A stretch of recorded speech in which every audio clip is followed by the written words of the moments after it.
잠실과 삼성동에 전용 59제곱미터 소형 아파트가 결국 평당가 1억 원을 뚫어버렸습니다. 더 큰 평수의 형님 아파트보다 몸집은 작은데 평당 몸값은 훨씬 비싸진 기괴한 풍경이죠. 다들 이걸 보고 서울 집값이 전고점을 뚫는 대세 상승기가 왔다고 말합니다. 2030 영끌족들이 다시 시장에 뛰어들면서 부동산 시장의 부활을 알리고 있다는 장밋빛 해석도 쏟아집니다.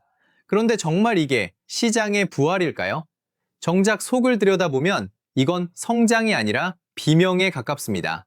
대출 마지노선 15억과 이사 비용 1억이라는 거대한 벽에 갇힌 사람들이 더 넓은 곳으로 나가지 못한 채 좁은 틈으로 억지로 몸을 구겨 넣으면서 터져 나오는 압착 현상이거든요.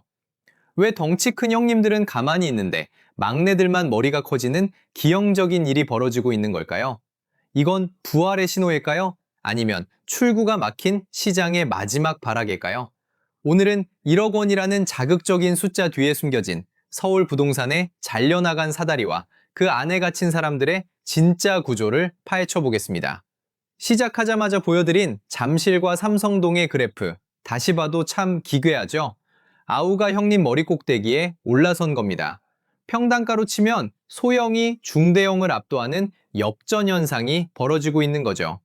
이걸 보고 대다수 뉴스는 이렇게 말합니다. 서울 집값이 드디어 전고점을 탈환했고 이제 대세 상승장이 다시 시작됐다고요.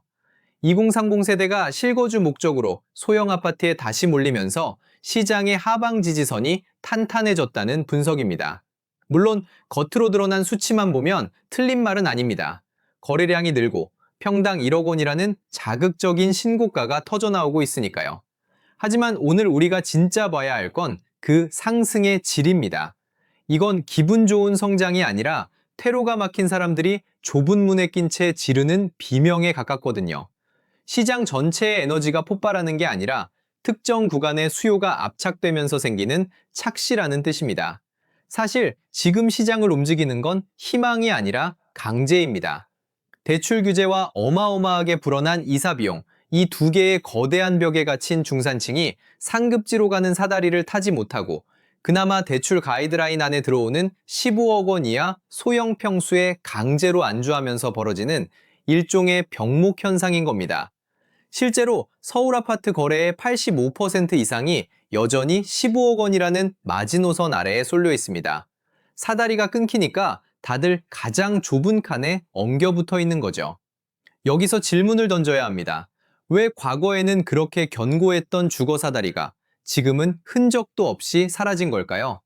왜 우리는 더 넓은 집으로 가고 싶은 본능을 억제한 채 평당 1억 원이라는 미친 가격을 지불하면서까지 소형 아파트에 갇히기로 결심한 걸까요? 이제 그 숨겨진 원인, 서울의 사다리가 잘려나간 잔혹한 역사를 따라가 보겠습니다. 우리가 원래 믿고 있던 부동산의 상식은 주거 사다리였습니다. 빌라나 소형 아파트에서 시작해서 돈을 모아 조금 더 넓은 집으로, 조금 더 상급지로 옮겨가는 게 당연한 흐름이었죠. 그런데 지난 수년간 이 사다리가 조용히 하지만 완벽하게 끊어져 왔습니다. 현재 서울 주택 가격의 5분위 배율, 그러니까 상위 20%와 하위 20%의 가격 차이는 무려 12.8배까지 벌어졌습니다. 이건 역대 최대치입니다. 쉽게 말해 하계동 아파트를 팔아서 잠실로 가는데 필요한 추가 자금이 이제는 평범한 직장인이 평생 벌어도 감당 못할 수준이 됐다는 뜻입니다. 과거에는 노력으로 메울 수 있었던 격차가 이제는 불가능의 영역으로 넘어간 겁니다. 여기에 이사플레이션이라는 거대한 벽이 하나 더 쌓였습니다. 이사를 한 번 하려고 해도 취득세에 인테리어비, 복비까지 합치면 앉은 자리에서 1억 원이 우습게 깨지는 시대가 됐습니다. 갈아타기에 필요한 매매가 격차는 벌어졌는데 이동비용까지 치솟으니 중산층은 선택지가 없어졌습니다. 넓은 집으로 이사 가느니 그냥 지금 좁은 집에 갇혀 살자는 주거 고립 현상이 서울 전역에서 누적되어 온 겁니다. 문제는 이 고립된 수요가 터져나올 통로마저 봉쇄됐다는 점입니다. 과거에는 아파트가 비싸면 빌라나 오피스텔이라는 훌륭한 대체제가 있었습니다. 하지만 최근 몇 년간 몰아친 전세 사기 여파와 비아파트 시장의 신뢰 붕괴는 2030 세대의 빌라 포비아를 심어줬습니다. 빌라에 살 바엔 빚을 내서라도 서울 끝자락 소형 아파트라도 사라는 공포 섞인 격언이 시장을 지배하게 된 거죠. 결국 중산층은 이동 비용 때문에 갇히고 젊은 층은 공포 때문에 소형 아파트로만 몰리는 수요 깔때기 현상이 완성된 겁니다. 이제 진짜 속살을 들여다볼 시간입니다.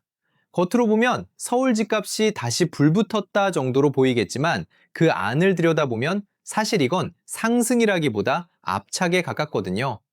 왜 유독 잠실이나 삼성동 같은 상급지의 소형 아파트만 평당가 1억을 찍으며 난리가 난 걸까요? 진짜 방아쇠는 바로 15억 원이라는 보이지 않는 절단면에 있습니다. 첫 번째로 봐야 할 구조는 이 15억의 저주가 만든 대출 메커니즘입니다. 예전에 15억 초과 아파트 대출이 아예 금지됐던 거 기억하시죠? 지금은 그 규제가 풀렸다고들 하지만 실상은 전혀 그렇지 않습니다. DSR, 그러니까 총부채 원리금 상환 비율이라는 더 무서운 족쇄가 채워져 있거든요. 연봉 1억 원인 직장인이 15억 넘는 집을 사려면 대출을 아무리 끌어와도 본인 현금이 최소 7억에서 8억은 있어야 합니다. 그런데 서울의 평범한 중산층이 이 정도 현금을 쥐고 있을까요? 사실상 불가능하죠. 결국 시장은 15억을 기점으로 정확히 두 동강이 났습니다. 15억 위로는 자산가들만의 그들만의 리그가 됐고 그 아래로는 어떻게든 서울에 진입하려는 실수요자들이 엉겨붙는 병목지대가 된 겁니다. 여기서 기괴한 현상이 발생합니다. 바로 두 번째 구조, 막내의 하극상이라 불리는 평당가 역전 메커니즘입니다. 상식적으로 집이 크면 평당가는 낮아지는 게 맞잖아요. 그런데 지금 강남권 핵심지에서는 20평대 소형의 평당가가 30평대 중대형을 앞지르고 있습니다. 이게 왜 무섭냐면 가격의 본질 가치가 깨졌다는 뜻이거든요. 84제곱미터를 사고 싶어도 15억 벽에 막힌 사람들이 에라 모르겠다, 소형이라도 잡자며 달려드니까 소형 아파트에 과도한 프리미엄이 붙기 시작한 겁니다. 이건 시장이 정상적으로 작동하는 게 아니라 수요가 특정 구간에 과부하가 걸리면서 가격이 왜곡되는 전형적인 병목 발현 현상입니다. 좁은 문으로 한꺼번에 들어가려다 보니 문 입구에 있는 사람들만 비싼 값을 치르고 있는 꼴이죠. 그렇다면 왜 사람들은 이 왜곡된 가격을 알면서도 지금 달려드는 걸까요? 여기서 세 번째 방아쇠, 2026년 공급절벽의 공포가 작동합니다. 부동산은 심리라고 하죠. 그런데 이 심리를 움직이는 건 막연한 불안이 아니라 확정된 숫자입니다. 2026년 서울 아파트 입주 예정 물량을 보면 정말 처참합니다. 평년 대비 겨우 10% 수준이에요. 90%의 신축 공급이 사라진다는 뜻입니다. 지금 집을 안 사면 2년 뒤에는 신축 구경도 못할 거라는 공포가 2030 세대를 공포 매수로 밀어넣고 있습니다. 빌라나 오피스텔 같은 대체제는 전세 사기 여파로 쳐다보지도 않죠. 결국 서울에 살고 싶은 사람이 선택할 수 있는 유일한 생존 캡슐이 소형 아파트 하나로 압축된 겁니다. 수급의 균형이 완전히 무너진 상태에서 공급절벽이라는 타이머까지 째깍거리고 있으니 가격이 비정상적으로 튀어오르는 겁니다. 문제는 이 구조를 지탱하는 바닥마저 심상치 않다는 점입니다. 네 번째로 해부할 구조는 바로 탈출구 폐쇄를 만드는 전세가 지지선입니다. 매매가가 너무 비싸서 못 사는 사람들은 전세로 남죠. 그런데 공급이 없으니 전세가마저 폭등합니다. 소형 아파트 전세가가 매매가의 70%부터 80%까지 치고 올라오면 집값이 떨어질래야 떨어질 수 없는 하방 경직성이 만들어집니다. 집주인 입장에서는 전세가가 버텨주니 급하게 팔 이유가 없고 세입자 입장에서는 전세금에 조금만 더 보태면 내 집 마련이 가능해 보이니 다시 매매 수요로 전환되는 악순환이 반복되는 겁니다. 결국 매매와 전세가 서로의 꼬리를 물고 올라가면서 시장 전체를 고물가, 고착화 상태로 묶어버리고 있습니다. 15억이라는 금융의 벽, 이사비 1억이라는 비용의 벽, 그리고 10%밖에 남지 않은 공급의 벽, 이 세 개의 벽이 서울 중상층을 사방에서 압박하고 있습니다. 그 압박을 견디다 못한 수요가 가장 만만한 소형 아파트라는 구멍으로 터져 나오고 있는 것. 그게 지금 우리가 보는 평당가 1억의 실체입니다. 이 구조가 현실에서 어떤 도미노를 일으킬지도 봐야 합니다. 가장 먼저 터져 나오는 도미노는 바로 이동의 종말입니다. 이제 이사는 단순한 주거지 변경이 아니라 억 단위의 자본이 투입되는 거대한 금융 프로젝트가 됐습니다. 이사비 1억 시대, 이른바 이사플레이션이 현실화되면서 주거 사다리가 물리적으로 툭 끊겨버린 겁니다. 5분위 배율 12.8배라는 숫자가 말해주는 건 단순한 빈부격차가 아닙니다. 상급지 집을 사러 가려면 평생을 모아도 부족한 돈을 추가로 얹어야 한다는 뜻이죠. 여기서 첫 번째 도미노가 넘어갑니다. 갈아타기를 포기한 중산층이 15억 아래의 소형 아파트에 그대로 주저앉아 버리는 겁니다.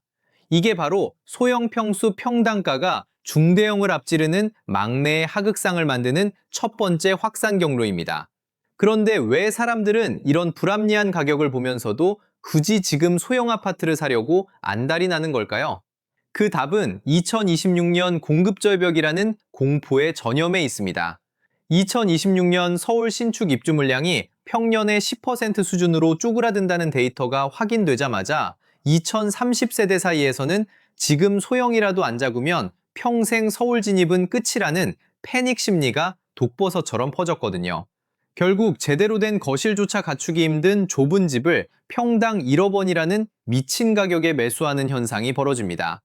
이건 자산 가치의 상승을 기대하는 투자가 아니라 시장에서 영영 퇴출당할지 모른다는 공포가 만든 강제적 안주에 가깝습니다. 문제는 이 도미노가 개인의 자산을 넘어 한국 경제 전체의 체질을 갉아먹기 시작했다는 겁니다. 주거 이동성이 마비되면 어떤 일이 벌어질까요? 바로 노동시장의 경직성입니다. 직장은 먼데 이사는 못 가니 출퇴근 시간에 에너지를 다 빼앗기고 삶의 질은 수직 낙하합니다. 고가 소형을 유지하기 위해 지불해야 하는 막대한 원리금은 가계의 가처분 소득을 증발시킵니다. 시장에 돈이 돌지 않는 내수 부진의 장기화, 그 근본 원인 중 하나가 바로 이 부동산 병목 현상에서 시작되고 있다는 걸 우리는 직시해야 합니다. 가장 먼저 타격을 입는 건 높은 평당가의 소형 아파트를 영끌해서 잡은 2030 세대입니다. 이들은 다음 상승기가 와도 더 넓은 집으로 갈 사다리가 없습니다. 이미 소형 가격이 오버슈팅 돼 버렸기 때문에 자산 상승의 여력이 중대형보다 현저히 떨어지거든요. 결국 자산 정체라는 덫에 닫히게 되는 거죠. 반면 늦게 매를 맞는 사람들도 있습니다.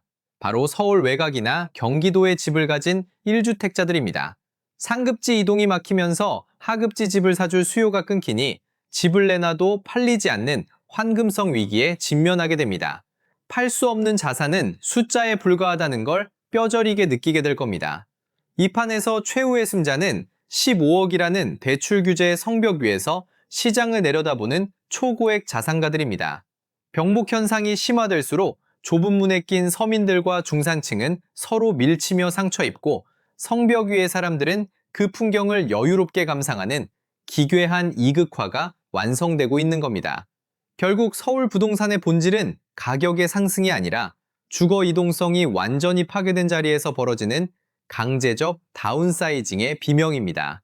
15억 원이라는 대출벽과 1억 원의 이사 비용에 갇힌 중산층이 소형 평수라는 좁은 문으로 압착되면서 터져나오는 기형적 병목 현상인 거죠.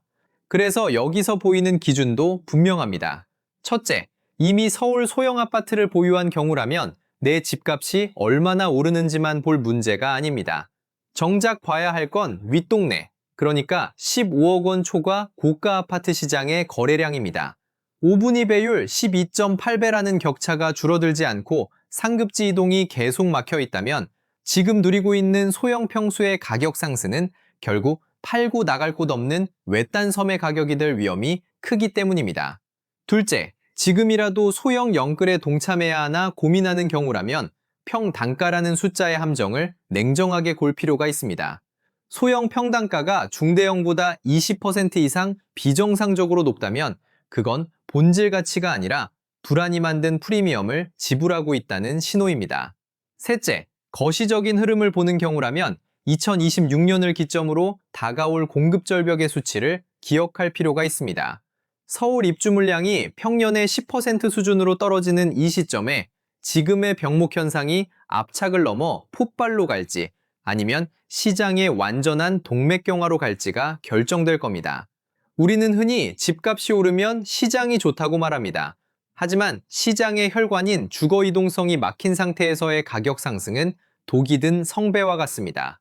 중산층이 평생 한 집에 갇혀 살아야 하고 이동 비용으로만 1억 원을 써야 하는 사회에서 부동산은 더 이상 자산 증식의 수단이 아니라 삶을 옥죄는 족쇄가 될 수 있습니다.